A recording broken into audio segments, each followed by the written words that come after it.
କ'ଣ ହେଉଛି ତାର ଇଂଲିଶ ହେଉଛି what is happening. What is happening. ମୁଁ ଚେଷ୍ଟା କରିବି ତାର ଇଂଲିଶ ହେଉଛି ଆଇ ୱିଲ୍ ଟ୍ରାଏ।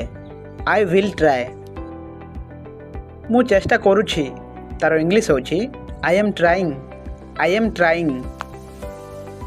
ମୁଁ ତୁମକୁ କିଛି ପଚାରୁଛି ତାର ଇଂଲିଶ ହେଉଛି I am asking you. I am asking you. ତୁମର ସାହସ କେମିତି ହେଲା ତାର ଇଂଲିଶ ହେଉଛି ହାଉ ଡେୟାର ୟୁ।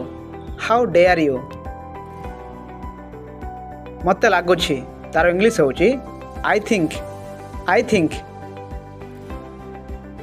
ମୁଁ ନିଶ୍ଚୟ ଆସିବି ତାର ଇଂଲିଶ ହେଉଛି I will come for sure. I will come for sure. ଏଥିରେ କାନ୍ଦିବାର କ'ଣ ଅଛି ତାର ଇଂଲିଶ ହେଉଛି what is there to cry. What is there to cry.